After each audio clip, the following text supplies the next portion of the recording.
up on Why Should I Trust You? A writer and podcaster, a former Democratic staffer and fundraiser who left the party and voted for Donald Trump. What does Evan Barker have to do with the breakdown in trust and health today? Well, she was raised in a working-class community and lives with a chronic disease. Evan represents a much-needed voice at the table as America wrestles with how to get healthier. Does she feel MAHA truly represents the blue-collar community of her upbringing? A community focused on making ends meet. She says the fact that she was the first in her family to go to college has a lot to do with Obamacare. Does Evan trust that Republicans won't gut it? And does this former Democrat think either party has a health agenda that will rebuild trust with middle-class America and will make us all healthier? Let's get started. Hi, hello everyone. Greetings. Greetings. I love this podcast. We're back. I just love us. Mark, can you show us your T-shirt? Oh yeah. Or is that going to screw up New your merch. setup? He's wearing a "Why Should I Trust You" T-shirt. Oh, That there you go. you know. It's the summer version. We've Right. moved into the summer line. Hey, Maggie, and I think we can tell our guests and our listeners we have a website. WhyShouldITrustYou.net. We made a website. Does it work? I think it works. Right? It works. Whatever. Yeah. Just test it out. It totally works. And it has Awesome. merch and it tells you who we are. It's just such a great destination. Go to the Why Should I Trust You website, everybody, right now. Anyway, oh, by the way, who are we? I'm Brenda Adhikari. I'm Tom Johnson. I'm Maggie Bartlett. I'm Dr. Mark. Listen, we have a banging show today. We want to welcome Evan Barker. Hello, Woo! Evan. Thank It's you great guys to have you. for having me. It's so good to have you. And Evan, we're going to bring you into our conversation in just a minute. But basically, we want to tell you a little bit about why we're having Evan as our guest today. She came onto our radar when we were prepping for a conversation we had with Batya Ungar-Sargon, columnist for the Free Press. And Evan had written a piece called When MAHA Forgets the Working Class for the Free Press. And we found her perspective super informative. You should also check out her podcast. It's called Not Going Back. And we're really excited, and we're going to be chatting with her in just a minute.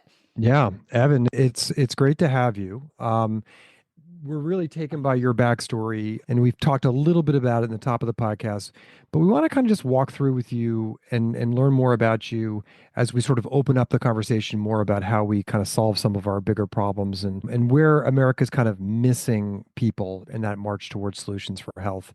But just back up, tell us a little bit about your backstory.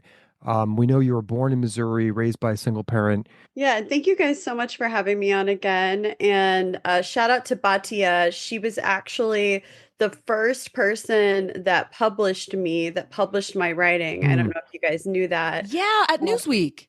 At Newsweek, yeah. So I posted a video, and this goes into my background, but I have actually worked for the Democratic Party for over 10 years. I started in high school as an intern on Barack Obama's first campaign for president. When I was 17, I was turning 18 a few days before Election Day, so I was able to actually cast my first vote for him.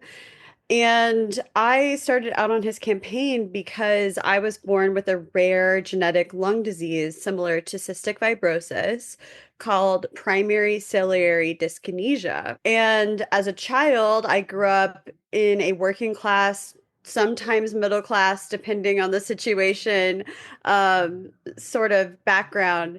And my parents were divorced, and it was very hard for me to always have health insurance, even when I had what they were calling just bad asthma, and they didn't know what my actual diagnosis was. And so there were periods throughout my childhood where I had a lot of fear around health insurance and not being able to get it, and saw my parents stressing about it. When I learned that I had this lifelong disease that I wouldn't be growing out of, originally I thought I had asthma and that it would be going away at some point. That's what the doctors kept telling us when I was a child. It really, really terrified me. And at that time, I got involved in politics and started working for Barack Obama's campaign. He was talking about universal health care, and John McCain wasn't. And so, and on top of that, I had sort of been born into a Democratic family. A lot of my family members, I would say almost every single man in my family, has been part of a union. And you know, the unions were sort of pivotal for us in keeping us stable. And I'm a first generation college student as well. So when Mm. I first got involved, it was for those reasons. Just take us a little bit into what that was like living in Missouri, where you were raised. This is a time where, there's a lot of focus on it now with the tariffs, but this was a time where industry and jobs had left or were still sort of at the final stages of leaving and going overseas. What was that like growing up in those communities and seeing jobs there one day, maybe gone the next? I mean, it was honestly devastating. The town that my dad was born in, it's a town called St. Joseph, Missouri. My grandpa also lived there, and it was once a booming town. It was a booming manufacturing town. And actually, an interesting fact about St. Joseph, Missouri, that is where Marshall Mathers was born. A lot of people think, No way. yeah, a I lot of love people. that you're calling him Marshall Mathers, by the way. That's very like to our maybe not quite as with it Sorry. audience. That is Eminem. Continue, Evan. Yeah, Wait, people what? just I call thought he him was from Marshall. Michigan. No, so he did grow up part of his childhood in Michigan, but he also his early childhood years were actually in St. Joe, and he went back and forth between Detroit and St. Joseph, Missouri, um, Interesting. which is where my dad was born. I have other family from there too, and so yeah, we all call him Marshall there. But so anyway, and he was actually his wedding was there with Kim. But anyway, that's kind of a You're side blowing note. my mind right now. Like we need to just talk about Eminem for the rest of this episode. Continue. But it was once this booming manufacturing town, and my grandpa actually worked for a candy company there, and my dad did too. Yeah, my dad sold candy, so it was this booming town with lots of manufacturing jobs. And actually, even like 4 or 5 years ago, one of the last major plants there was a Harley Davidson plant, shut down because they shipped the jobs overseas, and another 1,000 jobs or so were lost there. And so, if you go to St. Joseph today, I mean, it's extremely sad. It's like a bomb went off, Mm. Yeah. And so, and then on my other side of the family, my family is originally from the Ozarks, so south of Springfield, Missouri, around that area. And that is also an area that used to have a lot of manufacturing and farming jobs. And today, if you go there, there's just no industry. It's extremely sad. So you were raised by your mom. Yeah. I've seen you write about her. She would have a job, be laid off. She was sort of caught in that churn in that part of the country. Did she have health care? So she did when she was employed. Right. But yeah, it was hard. Like my mom didn't go to college. She was also trying to deal with me. I was sick off and on. My parents Yeah. divorced when I was 10 months old. But so it would depend on her job situation. And that was the problem that I saw when I was really young. It's like we could just lose healthcare if my mom lost her job, which happened frequently. Did you feel guilty as a little kid? Like it just Yeah. occurs to me. Yeah, talk to us about that. Oh my gosh, I had so much guilt. I felt like, and at this point I didn't even know what I had, but I just felt because I was sick all the time and I saw my parents fight so much, it caused so much stress in the relationship. My dad had a small business. He like worked for himself. It was just him and he sold candy. And when his business went under at some point, like around 2000, 2001, when there was that big stock market crash, right? Yeah. That caused all sorts of problems, for lots of people. But he, at that point, didn't, he was filing for bankruptcy and had to take my allowance money that I had saved up for the entire year and my birthday money and Christmas money and stuff like that. And he had to take it back from me to pay for a medical bill. And I was angry, but I just felt guilty that I felt like I caused all this extra baggage for my family. I mean, the condition that you're talking about, primary ciliary dyskinesia, PCD for short, this is a really tough condition. And Evan, just from listening to you now, but even from before, from what I know, I mean, you've shown an incredible amount of resilience with this condition. Just talking to you now, the perspectives that you have, we were in communication a little bit before this episode. This is not easy. And I want people to understand what this is and how something like this really shapes who you are. I'm going to just do a quick explainer of it. You already, I know a lot about it, but it's a mouthful. It's PCD. It basically means the tiny little hair structures inside your lungs. Those are all called cilia. They don't work the way they should. So normally these cilia should be moving around in a coordinated way, and they help clear your lungs of mucus and debris. But because yours aren't moving, Evan, this kind of sets up this perfect environment for respiratory infections. And you say you were sick. They thought maybe you said you had asthma, and then you were always I guess in the hospital. But tell us, like, what was it like, and what it has been like living with this kind of disease? Yeah. So I believe that God gives you what you can handle. And I think that I got PCD because somebody had to get it and I could handle it, first of Yeah. all. So I want to Okay. say that. I don't want anyone out there to feel sorry for me because I'm super strong. And all throughout the pandemic, that's how I looked at COVID, especially in the beginning when I didn't know if it would have, as having respiratory disease. I was like, I got this. I can handle being sicker Yeah. better than anybody I know. So I just want to say that. But yeah, it's a rough disease to have, especially because there's not a lot of treatments. Cystic fibrosis has made incredible strides in the last, 10 years. They've got, thank God, right? They've got some really great medication now. People can basically live normal lives. PCD, there's still no treatment. It's not curable. It's lifelong. There's nothing you can do. You can't change your diet and have it just magically get better. Okay. But basically, yeah, the cilia doesn't work. And it's not just the lungs. The lungs are the most life-threatening, but it also affects your ears, which I'm actually missing 40 decibels in both of my ears. I have hearing aids. I don't like wearing them, but I have them. There's lots of sinus issues. It's basically, my baseline, like on a healthy day, I always feel like I have a cold. That's the best way to describe it. I probably sound measly right now to you guys, and people are always like, "Oh, are you sick?" No, I'm not. This is me healthy. But just on a regular day, you just feel like you always have a cold.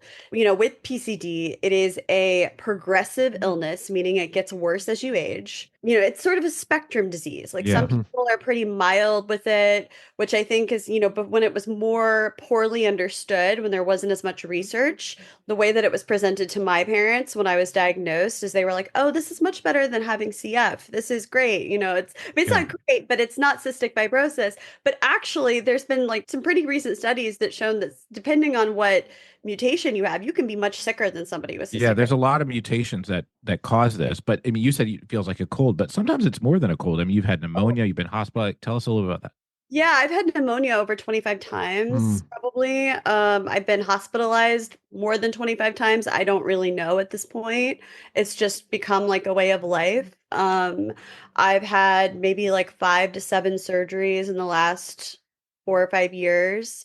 There's also all of these other things where like, I was given all these steroids as a child, and so now I have osteoporosis because that was one of the way that they treated it. I'd broken my back. Yeah. So you get like these extra, things on top of just having PCD. But I've got a secondary condition where, part of my lungs just don't work. I'll have flare-ups where it makes me sicker and I'll end up in the hospital and they'll, Yeah. get pneumonia or just have a PCD flare-up. And then I'll have to do PICC lines at home of antibiotics. And for people who don't know, a PICC line is like it's the same thing that they deliver chemotherapy through, but it's like this permanent IV that goes in your arm right here. And there's like a tube that goes up here through your neck and then straight down into your heart. And so I'll have those, I'll have a PICC line in for 4 weeks at a time. And that's just basically how you have to manage it. I have to do daily airway clearance where I have my lungs shook and by a vest machine. If you've ever seen people with cystic fibrosis wearing those vests, and then I've also got an IPV machine. But yeah, it can be very serious. I know many people with my disease who have had lung transplants, double Yeah. lung transplants, and at young ages too. Evan, I really admire what you've had to go through, and I'm a person who struggles with a chronic condition as well. So I completely relate in we're resilient people, probably a little bit from our shared background in middle America, but, you do what you have to do. It's part of your existence. You haven't known anything else. Things are getting better, but we're having to figure it out as we go. And I think similarly, you had said a little bit about your journey to college. And I also grew up in a working class family and had to figure out what it means to even consider college. My dad was a cable guy, and my mom stayed at home with me and my 5 siblings. I had started working pretty early at 14 to help out. And so I can definitely relate to the things that you're saying about that feeling of guilt when there's health bills because you're a child with a chronic condition and we're trying to make ends meet. And I was actually dead set against college because I was so scared of what the cost would be, the loans. We didn't have money that was going to help us in that situation. And ultimately, long story short, I also had obsessive compulsive disorder. So I was kind of driven to college out of this fear of microbes, and I needed to understand how that worked. And I was fortunate to get a merit-based scholarship, or I never could have gone. And even with that, I still had to take out loans and had to work multiple jobs and, opted for more school after that because of what it ended up meaning to me. But when you talk about your journey to college, you reference how Obamacare really kind of opened that door. Can you tell us a little more about that? Yeah, it was a huge factor. So I had, both my parents were involved in talking to me about college. My dad was sort of the school of thought, hey, why go to college? Just go straight to work, go get a stable job. Try to get a job as like he wanted me to get like a job as a receptionist, at a he wanted me to find like a corporation or something to work at in Kansas City, so that I could get healthcare, or he wanted me to go find a government job. And then my mom, who had, both my parents had ups and downs. My mom definitely had a rougher time. Um, and she was just like, no, absolutely not. You have to go to college. She always wanted to go to college, and she wasn't afforded that opportunity. She had to go to work. My grandmother had her when she was 16 years old. She needed to go, like there was not resources. My mom needed Living her to dream a little for her too, right? right, exactly. And so, but what my mom saw is that there was all of this credentialism if you didn't go to school, meaning that if you wanted to get a job that wasn't service related or retail related, especially as a woman, you had to have a college degree almost, unless you just kind of like got lucky. And there were a few times that she was lucky. But when she lost those jobs, she was back to square one and she was relegated to working pretty low pay jobs. And so she just saw, there were so many, like her entire life was just like, this was my biggest mistake. This was the thing that I should have figured out how to do. Like, even if it took me 10 years, I should have done it. I wish I could have done it. And so for her, there was like zero. She just pushed me. She's like, you're going. And I think she wanted me to go more than I did. Luckily, I was able to get my first year of school completely paid for by Pell Grants. So I had to work too. I was a waitress. I also worked at a Yes. restaurant, and I worked and I had Pell Grants, and then on top of that I had student loans, and I still have $30,000 in student loans. At one point, I had to drop out of school for a little while because I was hospitalized, really, really sick. I had bilateral septic pneumonia. You guys know what that means. My organs started shutting down, and that was like a pretty close call situation. This is And when you were in college? yeah, I was 19. It was my sophomore Mm. year, and I got really sick. And And by then, Obamacare was around. yes, it was. And sorry, let's go back to Obamacare. When Obama got elected, he basically said that he was going to make healthcare a priority. I was sort of taking a leap of faith that that would really happen because I looked into the college healthcare plan. And because a lot of people were like, why don't you just get on college healthcare? But what they don't understand is that it doesn't really cover that much. It's more for like basic Yeah. stuff, Yeah. basic, Or a basic needs catastrophe. of normal healthcare, of normal college kids, For right? normals. Yeah. They like me. And so, yes, and that's part of what kept me with the Democrats for so long too, is that, and I'm not a Republican now, by the way, I'm an independent. But what kept me with the Democrats working for them too is that I saw Barack Obama get elected. So many politicians say they're going to change things for people, but he actually did. Has Obamacare been perfect? Absolutely not. For a lot of people, it's been extremely troublesome. It's been extremely problematic to say the least. It's raised their prices. It's made, for many people, it's made healthcare more unaffordable. But something that really, really, really good that came out of the Obamacare era is that people like me, anybody who has a pre-existing condition, and it doesn't even have to be as serious as the one that I have, can now get health insurance. And Game changer. game changer. People don't realize that before it was legal for insurance companies to deny you. And I was relegated to high risk pools as a child too, which were extremely expensive. In Kansas, the high risk pool, and Missouri, the high risk pool plans were horrible. They were like in the late 90s or early 2000s, almost $1,000 a month for my parents to get Wow. me covered, and had like not so good coverage on top of it. There was still a lot of out-of-pocket expenses. So there was not a good solution. And when I hear people now saying like, oh, we need to repeal Obamacare, which that's part of the reasons that I was okay with voting for Donald Trump this election is because he promised not to.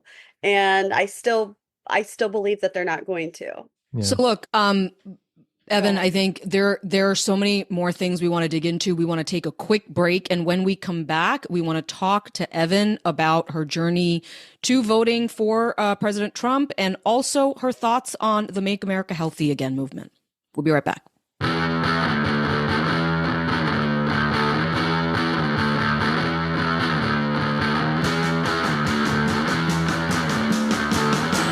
Okay, welcome back. We are with Evan Barker. So, Evan, when we took a break, you were telling us a little bit about Obamacare and your experience with that. So, tell us about your journey that took you to 2024 and pulling that lever for Donald Trump. How did you go from being a Democrat fundraiser, big fan of Obama, to making that choice? And how much did health play a role in that? Yeah, so I'm super shocked that I voted for Donald Trump this election. I just want to start by saying that.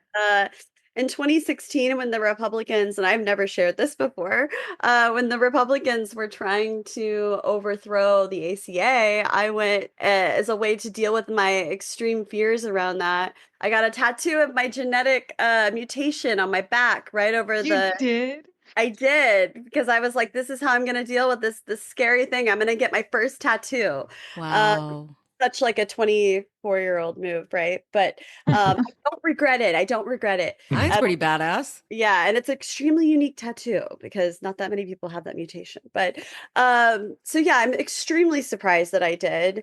Part of the reason why I worked in Democratic campaigns, as I've already explained to you guys, had to do with a debt of gratitude of actually seeing Obama follow through on a promise to change things for people like me.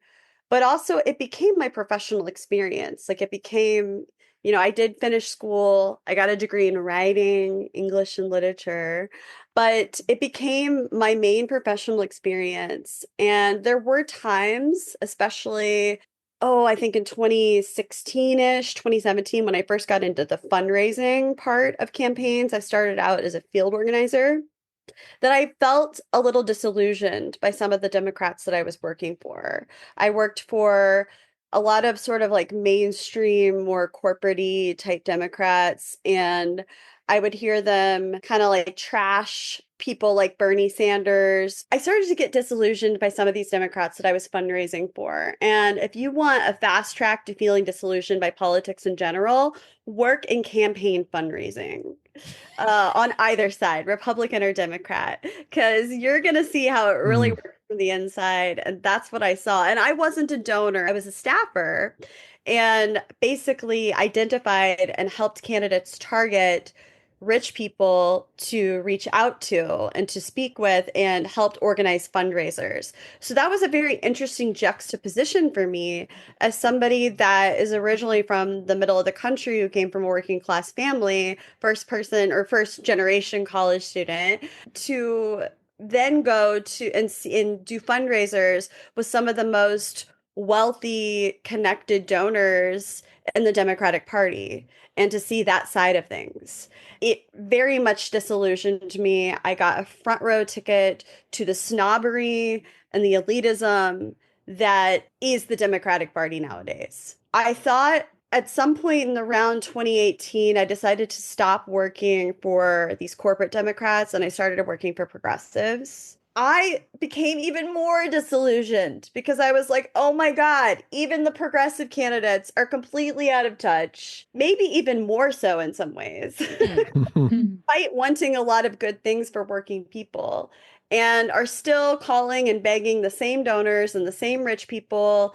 And it just made me even more upset. And when and then the 2020 wave happened where we had this racial reckoning and we had Me Too and we had, all of these like different confluences. COVID. I also saw Bernie get screwed again. And at that point, I was more of a Bernie person, obviously. I supported him in 2020. We saw him get screwed again by the Democratic Party. Then when in 2020 to 2022, those years working inside of the progressive movement, it just became a hotbed of toxicity, people coming after you, and people that would accuse me of being a privileged white woman. And it just made me so angry because I'm like, my family is so freaking poor. Like my grandma and my mom literally lived together in a trailer in Missouri that they're about to have to sell because lot payments are so expensive that they can't, and now they've had to sell their mobile home to pay off credit card debt and to get out of that extremely expensive lot payment. It's like it just pissed me off. It's like, you know nothing about me. You don't know my story. So please stop calling me a privileged white woman. And this just kept happening over and over and over again. And it felt like the left was just eating each other. They were just like they had completely lost track of the vision that they were supposed to be this movement for working people. Like that's what the squad was supposed to be. And I get really angry when I talk about this still. And they just started pivoting to just speaking about social justice issues, and they completely left economic populism behind. And I had enough. I had enough. And when I had my son in 2022, I was fortunate at that point in my life to be in a situation where I could take some time away from politics. And I did. And in 2024, as we were coming up on the election, I decided, okay, I'm going to see if I want to get re-engaged. I had some job offers from some major organizations, people trying to get me to come back in, people that knew me from my fundraising days. On the Democratic side. On the Democratic side, yes. And so I was like, okay, I'm going to the DNC. I had a chance to go to the DNC. And I was hoping for something big to happen. It'd become really obvious that Joe Biden wasn't going to be able to be the nominee. But I went to the DNC hoping that there would be an open convention, hoping that maybe somebody incredible would emerge. And instead, what I saw was more of the same, but worse. I saw them in some part of their hearts, knowing that they had abandoned the working class, knowing that they no longer spoke to them anymore, whether it be through cultural, I think cultural is a huge component of that, or by abandoning economic populism. So look, you voted for Trump and you've been really articulate about your reasons why. I want to now move to a place about, specifically healthcare and this Make America Healthy Again movement, which you've written about. And that's the article that sort of brought us to you, which is healthcare. When I see Trump and RFK Jr., I sort of see two sometimes seemingly incompatible visions about health, like trying to be this cute couple. You know what I mean? And I'm curious as to somebody who voted for Trump and who really voted for him, it seems because he was speaking that economic populist message. Do you feel like RFK Jr. is speaking that same message? Okay. So I get along a lot better with MAGA than I do MAHA. Go on. I'm more of a natural, I'm a natural MAGA person, I guess, at this point. But MAHA, there's aspects of it that I love. I love the idea of making our food healthy. And they've made chronic disease front and center, but where does infectious disease lie in that? I see a lot of the issues that they're speaking about, and I wrote about this in that article that Yeah. you guys saw. You know, my aunt and my uncle are both they're both diabetic. They both have high cholesterol. They're pretty unhealthy, and they've been told for years by their doctors. They both love Big Red. I don't know. Had any of you guys heard of Big Red? Yeah. Yeah, I have. Are you talking The about the chewing gum? The gum? I mean it's delicious. It's like Ew. a very red soda pop. They keep it Oh. Yeah, it's basically just Red 40 liquid. Oh, Yeah, it's great. No, Yeah. I I mean, need to You're try like- that. That is on the chopping block, girl.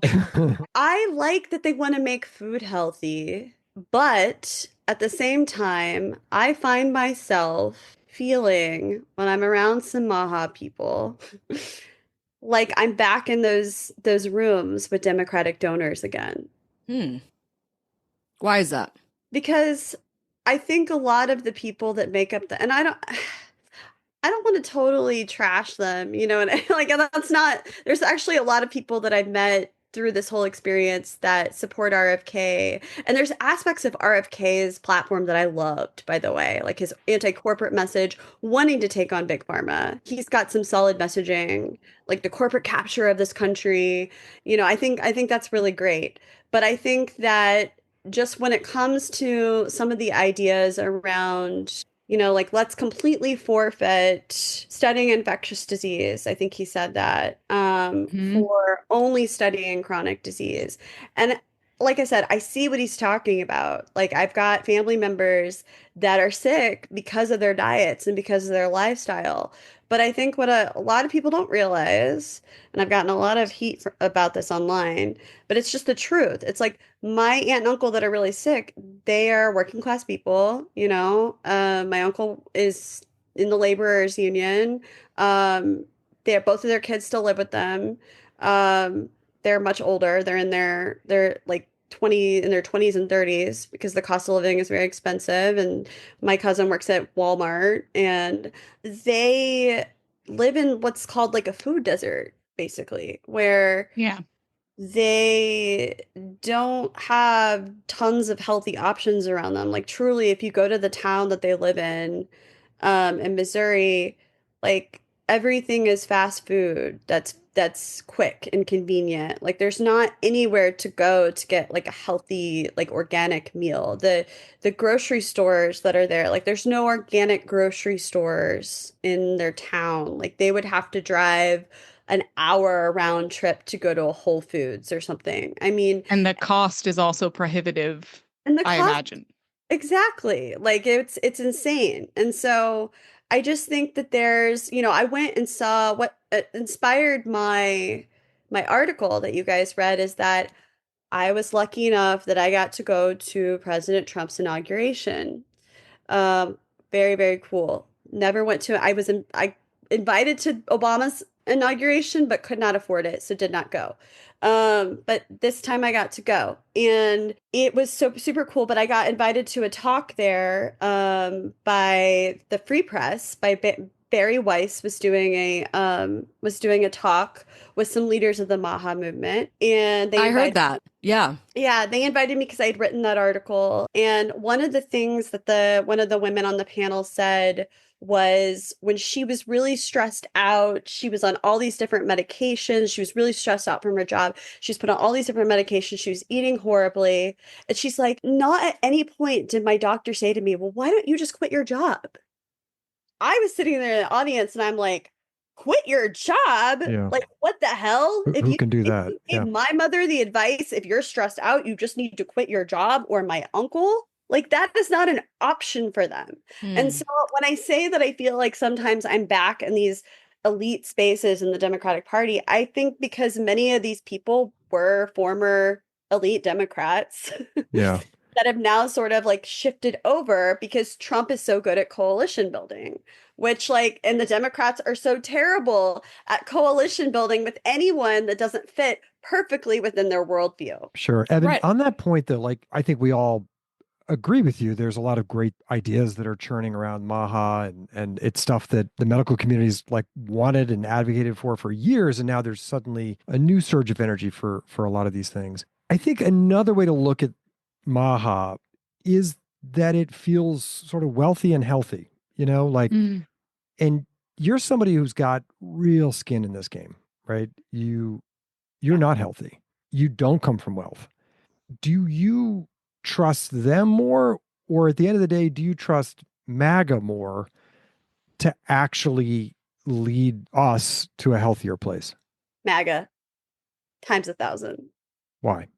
Well, I think MAGA is made up of a lot of people that are like me, that are driven by President Trump's bold economic populist agenda and vision.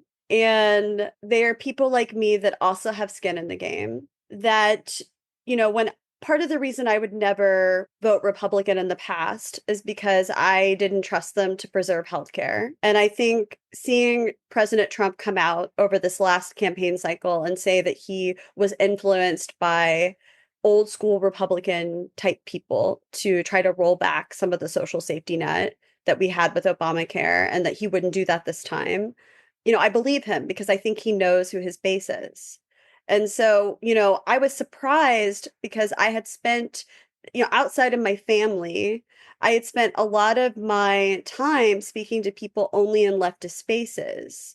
And I've been shocked that since being in more right-wing circles, modern Republican circles, which are very different than the Republican Party 15 years ago, that when I say things like, I don't want Medicaid to be defunded, I don't want Medicare to be defunded, I want a floor for people in this country, that they agree with me, overwhelmingly agree with me. Yeah.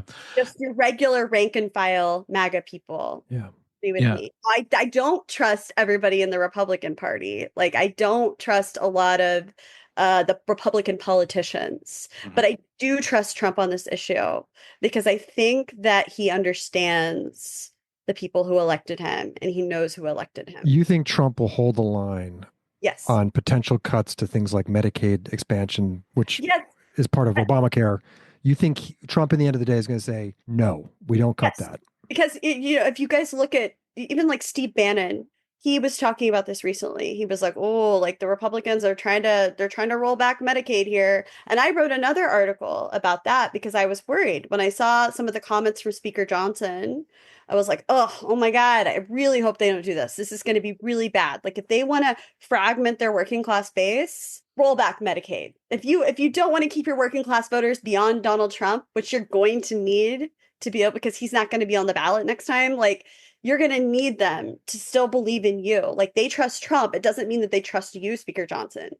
And also you've got people like Senator Josh Hawley from a state like yours, Missouri, that voted to basically, put in their constitution the expansion of Medicaid. So I think it's a very difficult issue for MAGA right now if it goes the way of cutting it. Yeah, exactly. And I was going to talk about him. It's like Josh Hawley is somebody who gets it.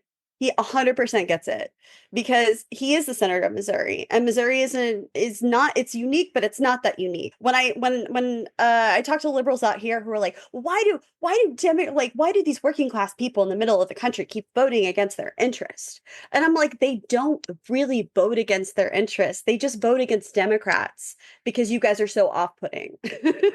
That's why. Because if you look at Missouri, they elected Josh Hawley the same year, I believe it was the same year that they elected Josh Hawley, they also voted for Medicaid expansion. They fought back. And to raise the minimum wage. To raise the minimum wage, to legalize medical marijuana, to legalize marijuana. I think it's fully legal now there. And they fought back anti-union right to work laws, while at the same time ousting Claire McCaskill because she was Claire. I saw her at the DNC and it was not a very good feeling. That's all I'll say. But Mark, you wanted to jump in. Yeah, I mean, I really, your story of how you change parties is compelling. And your condition is very compelling. And a lot of these decisions seem to be economic right now in terms of what MAGA's priorities are. How do you feel like, do you feel like the trade-offs in healthcare under MAGA, because that's who you said you trust more, are going to be worth it? I mean, if you look, like, your disease is classified as what we call a rare disease. That's not just a word, it's sort of a bucket for a lot of diseases. And the primary way to research those diseases is through NIH funding. And those are being cut. I mean, and we're not talking about woke terms like transgender or gender equality.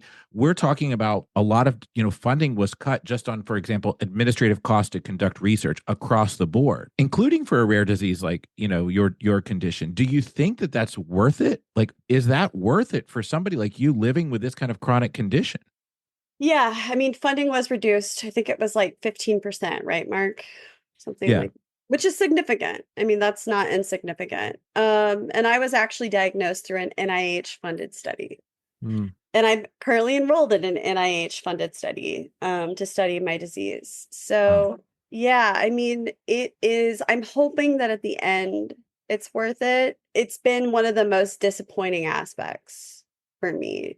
I've had some of the highest highs with President Trump's return to power, especially with tariffs. I know people are like freaking out, but I 100% get it. And I'm rooting for them and I'm rooting that they work. And I believe that it's a two-phase part of like him negotiating and then actually pushing industry to return.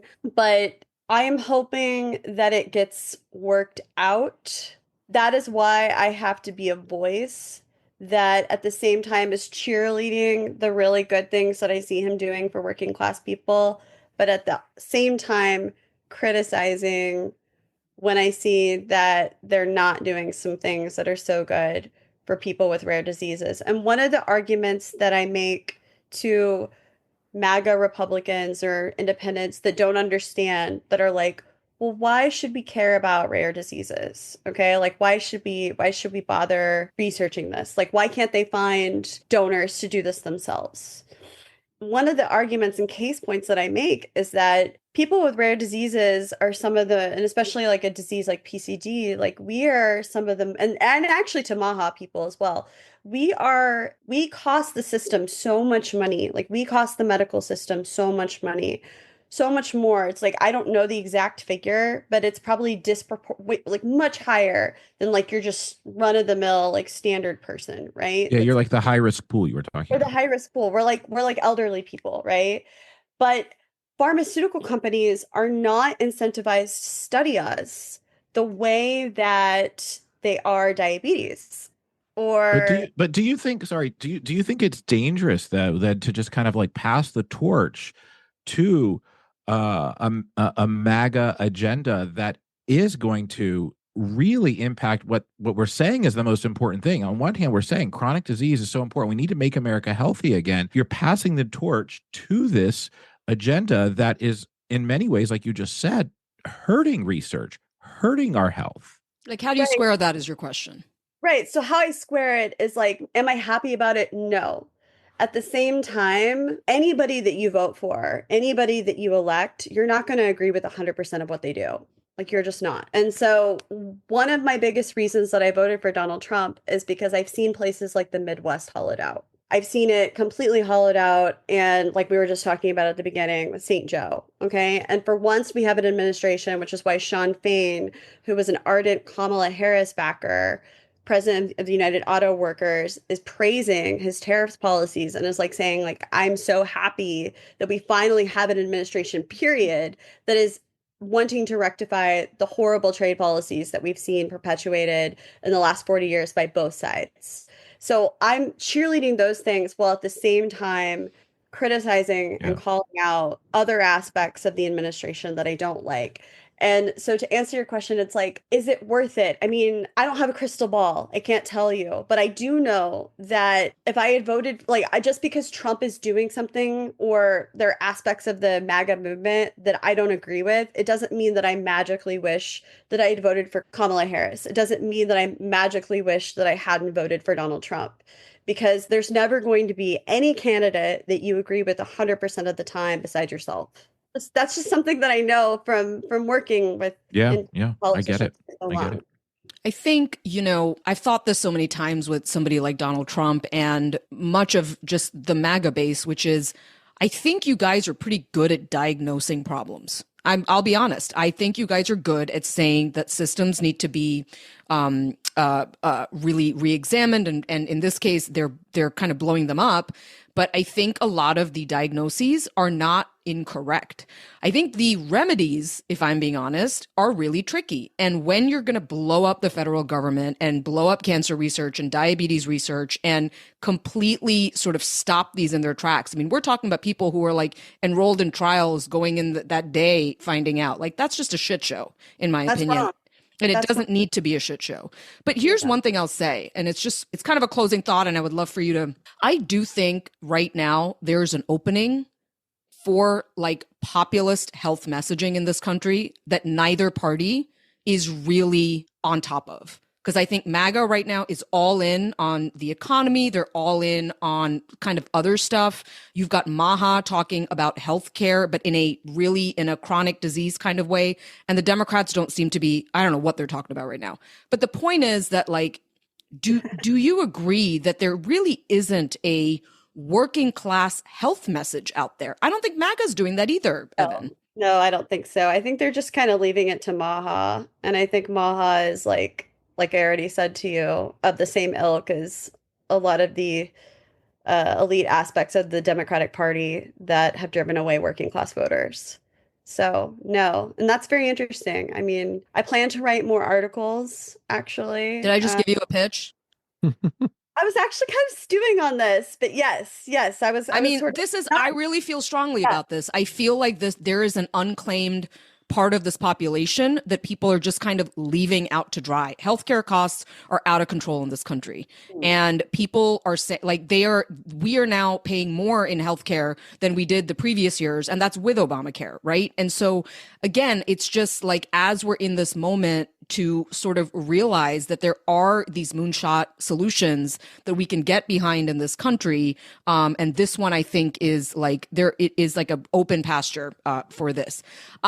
I want to thank Evan Barker for joining us. It was such a delight to hear your story. I think what's so cool about Evan is, again, you can't be put into any box. You are complex. You contain multitudes.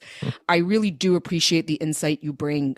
So I just want to thank you so much for joining. Yes, Why Should I Trust You? Thank you. Yeah, thank you. Thank you, guys. Thank you so much for Thanks having so me. much, Evan. So that is our episode for this week. Please send us questions, comments, just musings at what is it? At questions@whyshouldItrustYou.net. I forgot for a second. Go to our website, whyshouldItrustYou.net, www.whyshouldItrustYou.net. We're just kind of showing off now about all these like things, these all right. Look at us. You can go on. My name is Brenda Adhikari. Her name is Maggie Bartlett. He's Dr. Mark. He's showing off his shirt. In case you can't see, it says, Why Should I Trust You? We got Tom Johnson. A huge thank you to Evan Barker. Thank you. And we will see you right back here next week.